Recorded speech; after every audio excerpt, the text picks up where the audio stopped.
त्यांच्या सोशल मीडियावर किंवा मीडियावर काही आरोप ते सातत्याने करतायत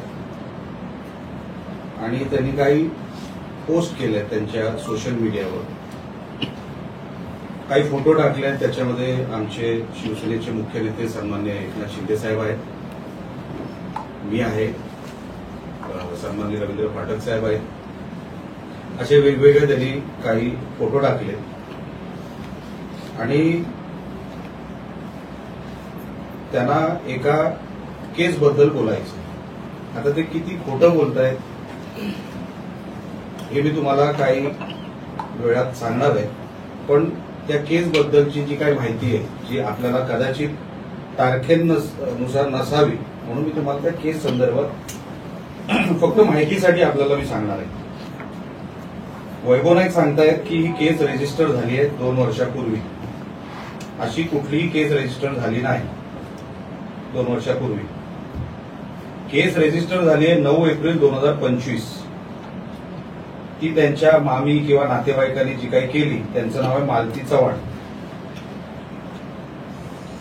आता 9 एप्रिल 2025 ला ही केस फाईल झाली किंवा तक्रार गेली.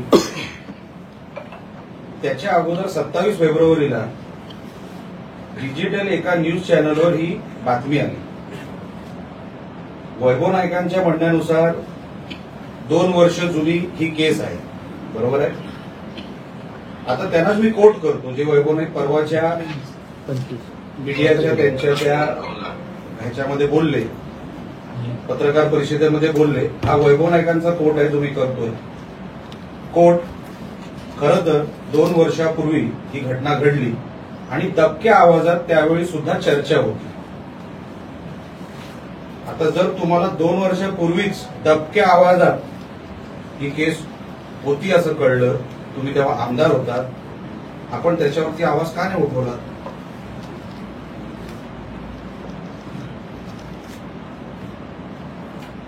आपण 9 एप्रिल 2025 ला जेव्हा नातेवाईकांनी तक्रार केली, त्यानंतर वैभव नाईकांनी सोमवार दिनांक 14 एप्रिल 2025 ला हा व्हिडिओ टाकला त्या विडवळकरचा.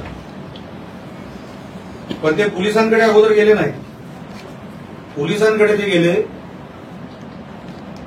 16 एप्रिल 2025 ला, म्हणजे 2 दिवसानंतर. आपल्याला माहिती आहे, जर आपल्याकडे कुठल्या गुन्ह्याची माहिती आली तर आपल्याला ती अगोदर पोलिसांना द्यायची असते. त्यांनी सोशल मीडियावर टाकली.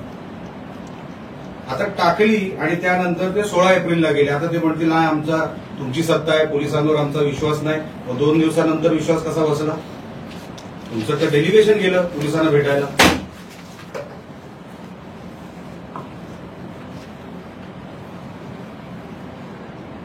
कसली तक्रार नसताना 2 वर्षानंतर ह्या ज्या कोण नातेवाईक आहेत त्यांनी ती तक्रार नावांसकट केली. मालती चव्हाण ज्या कोण आहेत त्यांनी, की असं असं झालं तसं. त्या बिचाऱ्या त्यांना 2 वर्ष काय आठवलं नसेल कदाचित, आणि अचानकपणे त्यांना 2 वर्षानंतर तक्रार करावीशी वाटली आणि त्यांनी ती तक्रार केली. काही हरकत नाही, ते नातेवाईक आहेत, त्यांना तक्रार करायचा अधिकार आहे. वैभव नाईकांच्या हिशोबाने हा क्राईम झालाय 2023 मध्ये. कारण का दबक्या आवाजात तेच म्हणतायत, माझा कोट नाहीये, मी तुम्हाला व्हिडिओ द्यायला तयार आहे. तुम्हीच घेतलेल्या कदाचित जिल्ह्यामध्येच ती पत्रकार परिषद झाली आहे, त्यांच्याच कोर्टनुसार मी तुम्हाला सांगतोय की दबक्या आवाजात चर्चा होती. तुम्ही आमदार होतात, तुम्ही कोणाला घाबरत होतात? दबक्या आवाजात म्हणजे काय? म्हणजे तुम्हाला क्राईम बद्दल माहिती होती, म्हणजे तुम्हाला सगळं माहिती होतं. आणि म्हणून मी परवाच्या व्हिडिओमध्ये मी बोललो की आता बॉडी कुठे आहे वैभव नाईकांनी सांगावं. कारण का 2 वर्षापूर्वी जर तुम्हाला ह्या विषयाची दबक्या आवाजात माहिती होती, म्हणजे तुम्हाला क्राईम बद्दल माहिती होती, तुम्ही तेव्हा पोलिसांना सांगितलं नाही. तुम्ही पोलिसांना न सांगता 14 एप्रिल 2025 ला तुम्ही व्हिडिओ टाकला आणि नंतर तुम्ही पोलिसांकडे गेला. कशासाठी? तुमच्याकडे ठोस पुरावा होता तर तुम्ही पोलिसांकडे माहिती द्यायला पाहिजे होती. डिजिटल मीडिया आलेली बातमी 27 फेब्रुवारी, त्यानंतर 9 एप्रिलला नातेवाईकांनी केलेली तक्रार, त्यानंतर 14 एप्रिल वैभव नाईकांनी टाकलेला व्हिडिओ, त्यानंतर 16 एप्रिल एसपी साहेबांकडे गेलेली तक्रार, हे सगळं इतकं झटाझट म्हणजे तुमच्याकडे अगोदरपासून या क्राईमबद्दल माहिती होती. आणि म्हणून मी परवाच्या व्हिडिओमध्ये बोललो होतो, पहिलं इंट्रोगेशन हे वैभव नाईकांचंच झालं पाहिजे. कारण का जर त्यांना या क्राईमबद्दल माहिती होती, तुम्ही लपवलीत का? तेव्हा तुम्ही आमदार होतात आणि आमदार या नात्याने तुम्ही काय घाबरत होतात का कोणाला? किंवा सिद्धेश शिरसाट तुम्हाला पैसे द्यायचा का गप्प बसायचे? आता हा संशय येणारच. आता तुमची सत्ता गेली आणि काहीतरी लपवायचा प्रयत्न हे वैभव नाईक करतात, हे मी सातत्याने पहिल्या दिवसापासून बोलतोय. त्यांना 100% माहिती आहे. कारण का मागची 10 वर्ष सिद्धेश शिरसाटच्या कुठल्याही फेसबुकवर, कुठल्याही इंस्टाग्रामवर आमचा कोणाचा फोटो नाही. मग 10 वर्ष त्याला कोण प्रोटेक्शन देत होता? 10 वर्ष सिद्धेश शिरसाट प्रोटेक्शनचे पैसे कोणाला देत होता?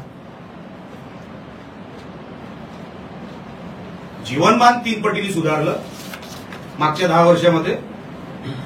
हा जो काय बाकीचा आरोपी, बाकीचे जे कोण आरोपी आहेत,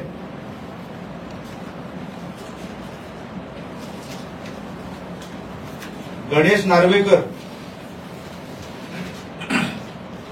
सुर्वेश केरकर आणि अनिकेत गावडे सगळेच आरोपी हे मागच्या 10 वर्षापासून धंदे करतायत. हा गणेश नार्वेकर तर माणगावातला आहे. तो एका कबड्डीच्या कुठल्या तरी ह्याच्यावर आहे, बॉडीवर आहे. आणि जेव्हा वैभव नाईक आमदार चषक भरवायचे, पहिला हार घालायला हा गणेश नार्वेकर असायचा. ह्या सगळ्यांना तुम्हीच पोचलं, तुम्हीच प्रोटेक्ट केलं. आणि आता कळलं की सरकार गेलं आणि दुसऱ्या बाजूने तुम्ही लगेच आरोप करायला लागला. आणि म्हणून मी त्यांना सांगितलं की तुम्ही भिंडोक आहात, तुमचे ऍडवायझर भिंडोक आहेत, तुम्हाला धड ते ऍडवाइजही करू शकत नाही. पुढे जाऊन तुम्हाला सांगतो, माझी पोलिसांना पण विनंती आहे, हा जो व्हिडिओ आहे जो टाकला गेलाय, हा 2019चा व्हिडिओ आहे. 2019चा व्हिडिओ. आणि वैभव नाईक सांगतायत बिडवळकर गेला 2023ला, म्हणजे 5 वर्ष तो जिवंत होता. 2019ला वैभव नाईक स्वतः आमदार, सिद्धेश शिरसाट त्यांच्या जवळ. मग जेव्हा सिद्धेश शिरसाट तुमच्या बरोबर होता तेव्हा तुम्हाला क्राईम बद्दल सगळी माहिती आहे. पहिलं तर पोलिसांनी वैभव नाईकांनाच उचललं पाहिजे. हा स्ट्रेट फॉरवर्ड क्राईम आहे. एक तर माहिती लपवणं, व्हिडिओ पोलिसांकडे न देता, व्हेरीफाय न करता तुम्ही सोशल मीडियावर टाकणं. माझी पोलिसांना ही विनंती आहे, तो जो व्हिडिओ आहे आता फॉरेन्सिक मध्ये तो व्हिडिओ व्हेरीफाय होतो. तो किती जुना आहे, कुठल्या वर्षात घेतलेला आहे, त्याच्यावर काय एडिशन झाली आहे की काय, त्याच्यावरती काय गडबड झाली आहे की काय, आता सगळं फॉरेन्सिक मध्ये कळतं. एसपी साहेबांनी त्याच्यावरती फॉरेन्सिक मध्ये तो व्हिडिओ द्यावा. नेमका तो व्हिडिओ कधीचा आहे, कदाचित माझी माहिती चुकीची असावी, तर पोलिसांनी माझ्यावर पण कारवाई करावी जर माझी काय माहिती चुकीची असेल. पण जर तो व्हिडिओ 2019चा आहे आणि वैभव नाईक सांगतात ते 2023ला तो बिडवळकर गेला, 5 वर्ष बिडवळकर काय करत होता याची माहिती वैभव नाईकांनीच द्यावी.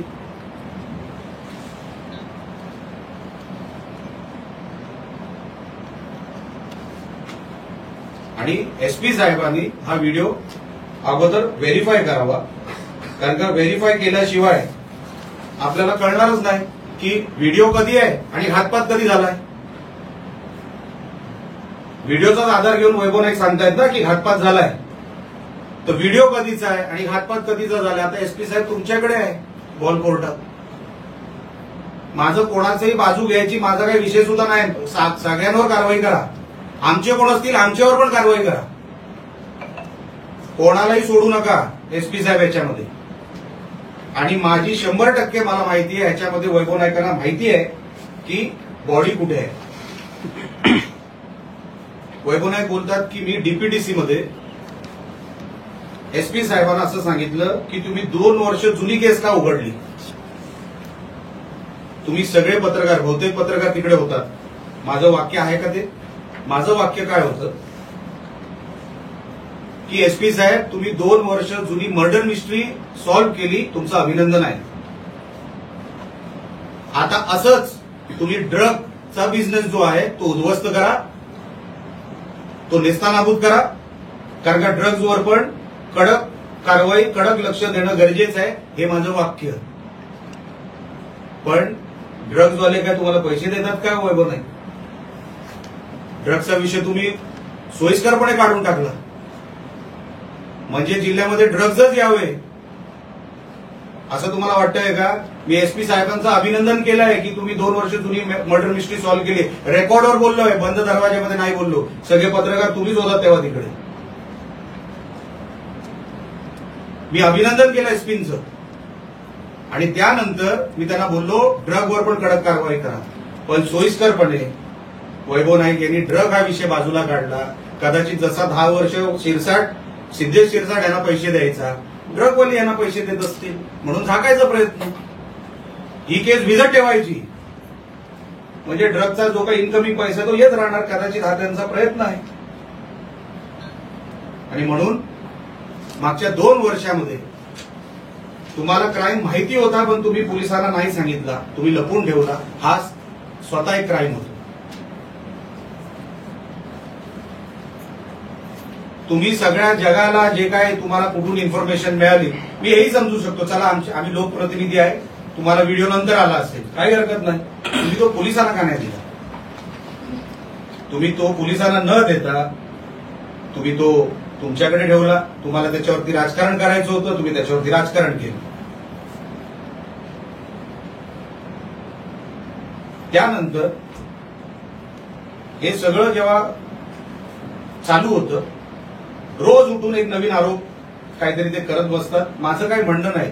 खरं तर तुम्ही वैभव नाईकांचं मागचं 5 वर्षाचं काम बघितलं तर त्यांचं सामाजिक काम काय, पहिलं 5 महिन्यातलं मी टाळं लावणार चिपी विमानतळात, हे त्यांचं पहिलं सामाजिक काम. ते टाळं आजपर्यंत सापडलंच नाही. ते चिपी विमानतळाच्या दिशेने गेलेच नाही. दुसरं सामाजिक काम काय, विडवळकरची केस जी त्यांच्याकडे 2 वर्षापासून होती, ती 2 वर्षापासून लपवली पोलिसांकडून आणि 2 वर्षानंतर ती केस बाहेर काढली. आता येतो सिद्धेश शिरसाट आणि जे काही संबंध जोडायचा जो काही कार्यक्रम चाललाय. कुठलाही राजकीय व्यक्ती आमच्यासारखा त्यांच्यासारखा दिवसाला 200-300 लोकांना भेटत असतो. आता कोणी भेटायला येत असताना आम्ही त्याला असं विचारणार, काय रे मर्डर केले, मर्डर करून आलाय, विचारणार का आम्ही? तुम्ही विचारता का? कोणी नवीन माणूस भेटल्यावर कोणच विचारत नाही. त्याच्या तोंडावर लिहिलेलं नसतं हा मर्डर करून आलाय किंवा किडनॅपिंग करून आलाय, हा 2 नंबरवाला आहे. माझा प्रवेश झाला 23 ऑक्टोबर 2024 ला शिवसेनेमध्ये. आणि वैभव नाईक जे सांगतायत हा क्राईम घडलाय 2023 मध्ये, जवळपास मार्च-एप्रिलच्या महिन्यात जवळ. म्हणजे मी 6 वर्षानंतर पक्षात आलो. तोपर्यंत मी बीजेपीत होतो. आता कोण बॅनर लावतो म्हणूनच माझं आणि त्याच्याशी चांगलं असेल तर मग आरोपी नंबर जो 2 आहे, आरोपी नंबर 2 अमोल शिरसाट, हा वैभव नाईकांबरोबर डान्स करतो. सर्कल करून ठेवलंय, तुम्हाला हाय रेझोल्युशनची कॉपी पाठवतो. हा एका मिरवणुकीमध्ये वैभव नाईकांबरोबर डान्स करतोय. हा त्यांच्या मागे जो उभा आहे तो हात वर आहे, कदाचित एक हात खालच्या कमरेवर असेल, मला माहित नाही, दिसत नाही आपल्याला. मी हाय रेझोल्युशनचे फोटो पाठवतो. हा तो अमोल शिरसाट, आरोपी नंबर 2. मग हा तुमच्यावर डान्स कसा करतोय याची हाय रेझोल्युशन कॉपी मी तुम्हाला पाठवतो, मोबाईलवरही पाठवतो आणि हार्ड कॉपी देतो. फोटो असल्यानेच माणूस आरोपी होतो आणि संबंध असतो. हा निकष जर कोर्टामध्ये टिकला तर आरोपींची संख्या एवढी वाढेल ती केसच कधी सुटणार नाही. वैभव नाईकजी, आपल्याला कायदा कळत नाही, आपल्याला आमदारकी कळली नाही 10 वर्ष. आपण नको त्या लोकांना प्रोटेक्शन दिलं. दारू व्यवसाय, ड्रग्ज, अनैतिक जे काही व्यापार होता तो सगळा जिल्ह्यामध्ये 10 वर्षात मागच्या एवढा वाढला की आता आम्हाला साफसफाई करायला एवढा वेळ लागतोय. पोलीस यंत्रणा कामाला लागलेली आहे. 10 वर्ष तुम्ही यांच्याकडून पैसे घेऊन ह्यांना बोकाट जे काय पाहिजे ते करू दिलं आणि आज उघड्या डोळ्यांनी आणि उघड्या तोंडाने तुम्ही सांगताय की हे सगळं कसं शिंदे सेनेचा हा. अरे शिंदे सेनेचा विषय कुठे आहे? तो पदाधिकारी कुठे होता शिंदे सेनेचा? त्यांची मिसेस जी पदाधिकारी होती ती 7 महिन्यापूर्वी राजीनामा दिलाय. शिंदे शिरसाट हा आमच्या शिवसेनेचा पदाधिकारी कधीच नव्हता. बॅनर लावल्यामुळे पदाधिकारी होत नाही साहेब. मिसेस होत्या, राजीनामा दिला त्यांनी 7 महिन्यापूर्वी. आणि म्हणून मी आता पोलिसांना मागणी करणार आहे की हा जो व्हिडिओ आहे एक तर याचा फॉरेन्सिक तपास व्हावा, याचं व्हेरिफिकेशन व्हावं आणि 2014 पासून नाही 2009 पासून सिद्धेश शिरसाट आणि वैभव नाईक आणि त्यांच्या जवळचे जेवढे सहकारी आहेत त्यांचे सीडीआर चेक व्हावे. त्याच्यामध्ये पोलिसांना वाटतं आमचे करावेत आमचेही करावे. चला, कारण का मी मुद्दामून 2009 का बोललो, कारण का मी खासदार होतो 2009 ते 14. जर कोणाला वाटत असेल नाही हा स्वतःच झाकून करतोय तर चला 2009 पासून करा, सगळ्यांचे सीडीआर चेक करा. 2010 पासून किंवा 2009 पासून ते आतापर्यंत जोपर्यंत हे सगळं घडत होतं कोणाच्या प्रोटेक्शन खाली सिद्धेश शिरसाट होता हे आता पोलिसांवर पूर्ण जबाबदारी येऊन थांबलेली आहे. मागच्या 10 वर्षामध्ये आता हे पुरावे अजून निघणार. मी काय याच्यावर थांबणार नाही. आता मीच या केसच्या मागे लागणार आणि आंदोलन करायचं झालं ना मीच आंदोलन करीन की आता मला खरा आरोपी याच्यातला सापडला गेलाच पाहिजे, पोलिसांनी तो शोधलाच पाहिजे. आणि जर वैभव नाईकांना असं वाटतंय की कोणाला तरी पुढे करून मीडियाला दुसऱ्यावर आरोप करून जर ह्याच्यातून माझा कुठेतरी लपता येईल, मला कुठेतरी लपता येईल, असं वैभव नाईक तुम्हाला लपता येणार नाही. तुमची पापं तुम्हाला इथेच फेडावी लागणार आणि तुम्हाला फेडायला लावणार. तुम्हाला ह्या बिडवळकरच्या केसमध्ये सुट्टी नाही, तुम्हाला जेलच. तुम्ही जे चित्र रंगवताय, तुम्ही जे लपवताय हे आता सगळं जनतेसमोर मी उघडून ठेवलेलं आहे. आता पोलिसांवर आहे आणि पोलिसांच्या पुढच्या कारवाईवर आहे की 2 वर्षापासून वैभव नाईकांना जर हा विषय माहित होता दबक्या आवाजात, जे ते स्वतःच्या स्टेटमेंटमध्ये म्हणतायत माझं स्टेटमेंट नाही, तर आता पोलिसांची इन्क्वायरी कुठल्या दिशेने जावी हे आता पोलिसांनी ठरवावं. तो माझा काम, ते माझं काम नाही. पण मी तुम्हाला सांगतो यामध्ये 100% वैभव नाईकांचा हात आहे. त्यांना माहित नाही असं होऊच शकत नाही. आणि म्हणून पोलिसांनी जे कोण त्यांना वाटत असतील आमच्यातले 2-5 जण असतील तर त्यांनाही उचला, त्यांनाही सोडू नका. या जिल्ह्यामध्ये जे मागच्या 10 वर्षामध्ये घडलं ते पुढे घडणार नाही. क्रिमिनलला इकडे थारा देणार नाही, कोणालाही प्रोटेक्शन देणार नाही इलिगल काम करणाऱ्याला. आणि म्हणून जे दुखणं आहे वैभव नाईकांचं ते मला कळतंय. अचानकपणे 2 नंबरचं इन्कम थांबलं, हे सगळे सांभाळायचे त्यांना. आता ते थांबलं असल्यामुळे आता ते हे सगळे जे काय आरोप करतायत ना ते सगळे आरोप हे कसे खोटे आहेत हे तुमच्या समोर मी ठेवलं. हे कुठेही पोलिसांनी मला बोलवलं, त्यांच्याकडे स्टेटमेंट द्यायला मी तयार आहे, हे सगळे एव्हिडन्स मी त्यांना द्यायला तयार आहे. पण पोलिसांनी आता जसं ते बॉडी शोधतायत, अजून बॉडी मिळाली का नाही मला माहित नाही, कदाचित मिळाली नाही, पण जर बॉडी शोधायची असेल तर वैभव नाईकांना ते त्यांनी उचललं पाहिजे आणि वैभव नाईकांची ते इंटरोगेशन करून त्यांना ती माहिती त्यांच्याकडून ती सगळी काढली पाहिजे. आपल्याला काय ह्या विषयात